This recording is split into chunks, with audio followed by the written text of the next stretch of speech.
Programação desplugada para crianças não alfabetizadas. Programação online para crianças e adolescentes desenvolverem seus próprios projetos como autores. Desenvolvimento do raciocínio lógico matemático e do pensamento computacional sem trabalhar diretamente a matemática. Desenvolvimento de habilidades e competências como resolução de problemas, colaboração, criatividade, criticidade, entre outras. O Aprendiz 21 trouxe nos seus primeiros vídeos a temática da programação nas escolas a partir da educação infantil, com possibilidades práticas para educadores inquietos e que pensam fora da caixa. Neste vídeo vamos receber Ana Márcia Paiva, mestre, professora de pós-graduação e do ensino fundamental que trabalha nesta linha, e entender melhor quais esses novos caminhos para a educação e o papel do professor neste contexto.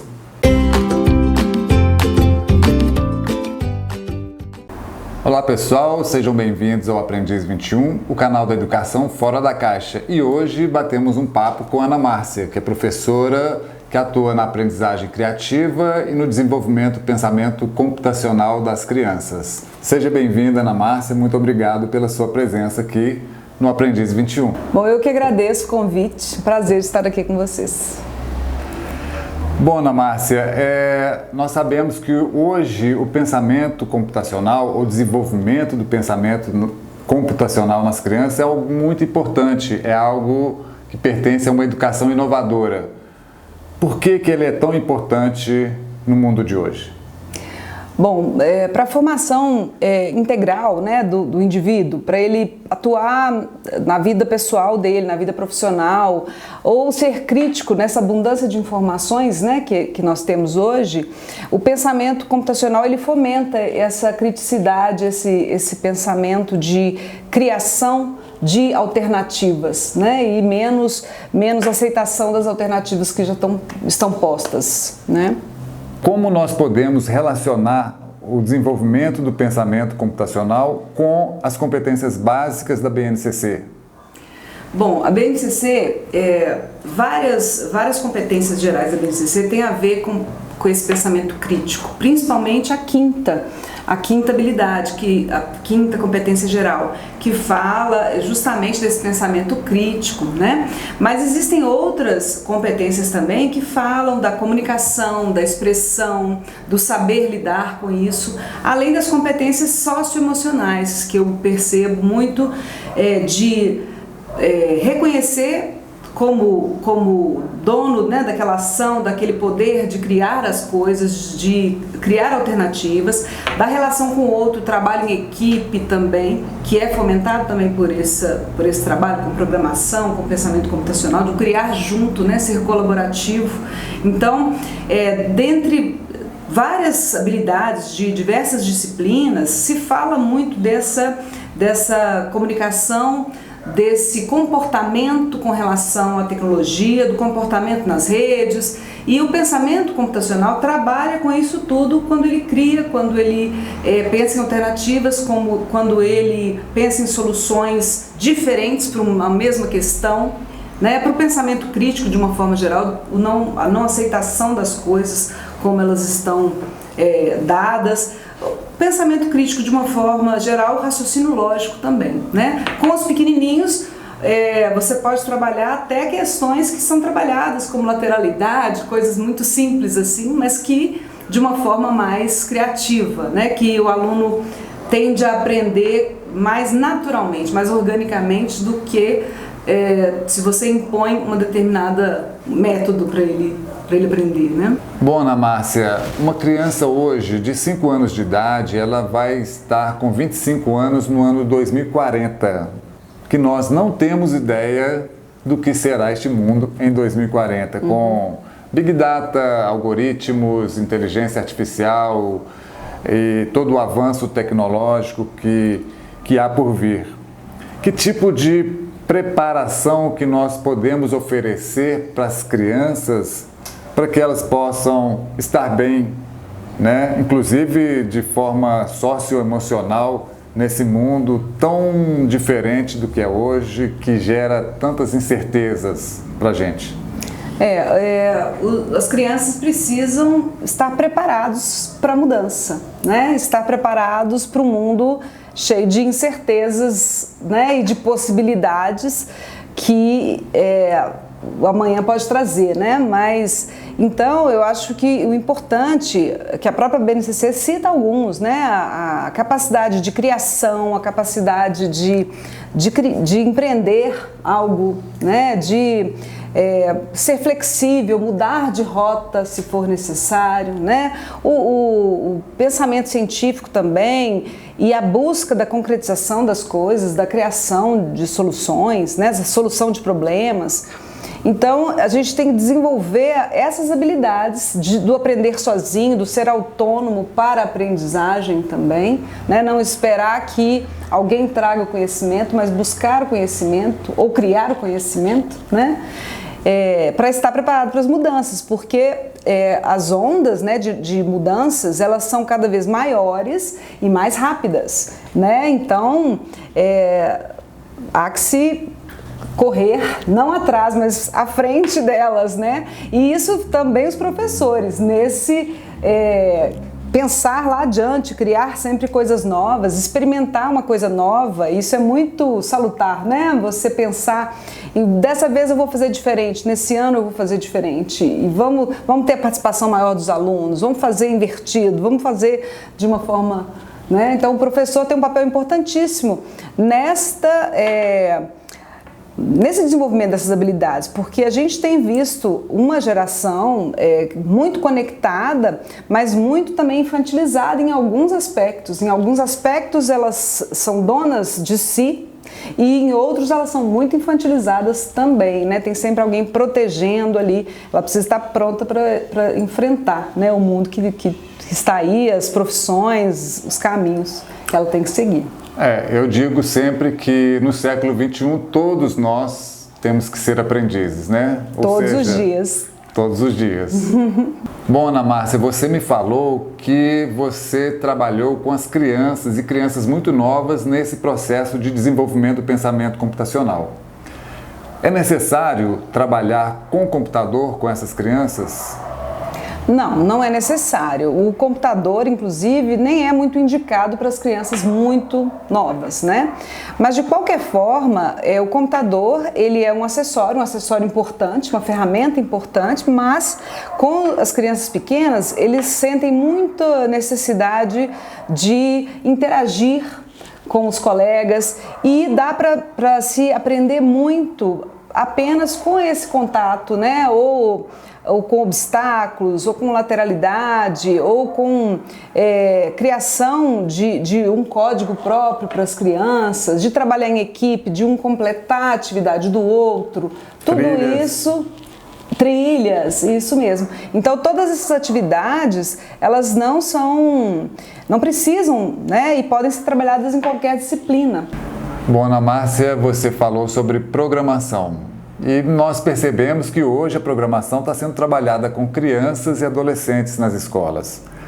Isso é uma moda? É para que eles se tornem programadores, que é uma profissão do futuro, ou há algo mais nessa proposta? Bom, nós não temos pretensão alguma de criar programadores, né? A não ser que eles queiram seguir, né, esse caminho, que é um caminho bastante interessante também.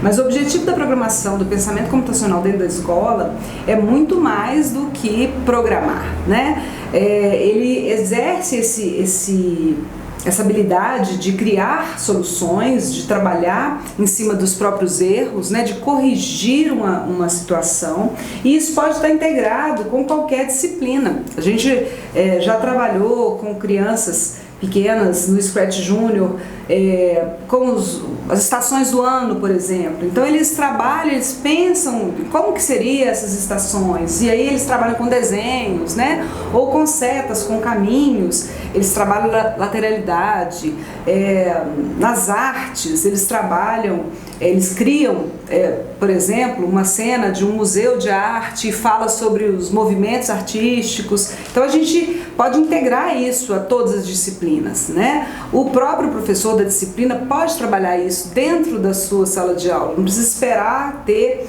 aquele momento ou aquele extra classe para fazer aquilo, né?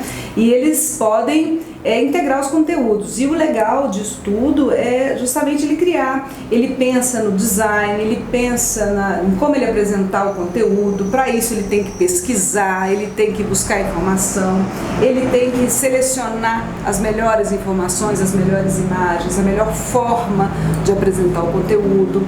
Ele quer que os colegas experimentem o seu jogo e gostem do seu jogo, então eles pensam também e eles aprendem muito nessa busca e nessa criação, né? E todos os professores têm medo disso, né? Mas eu não sei programar, mas dá para trabalhar em parceria e tem muitas ferramentas hoje que ajudam muito esse papel, muitas comunidades de prática, muitas redes que né, podem ajudar muito, colaborar muito nesse processo.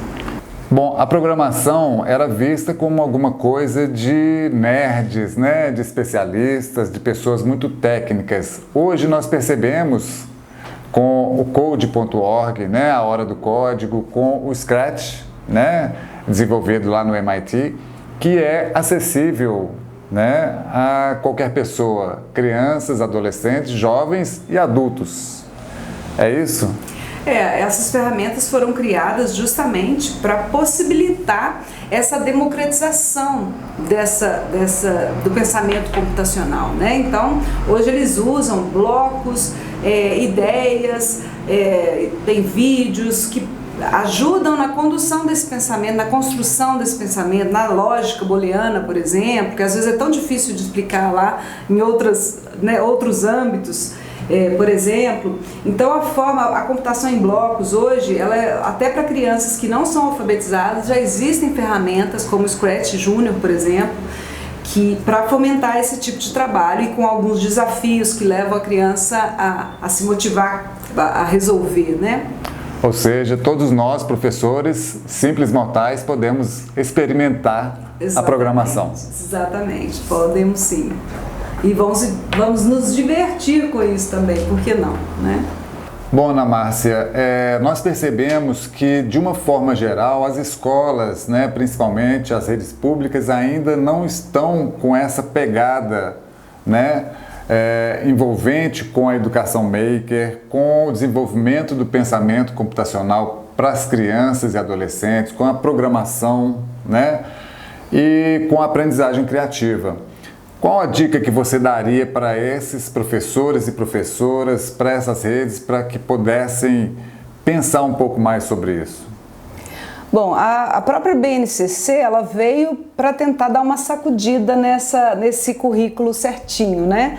Porque ela traz possibilidades, né, principalmente quando vai crescendo, o ensino médio, por exemplo, de caminhos diferentes, de itinerários formativos diferentes, por exemplo, e das habilidades que são essenciais. E os professores, eu vejo assim, que eles precisam se desprender um pouco às vezes, embora eu entenda que haja uma cobrança, né, externa, mas eles às vezes precisam se desprender um pouco daquele caminho certinho que eles estão acostumados a trilhar, né? O conteudismo, né? Isso, eu tenho que dar isso, eu tenho que completar isso. E tem a cobrança dos pais também, porque o livro tem que estar completo até a última página, não pode deixar, né, uma página em branco.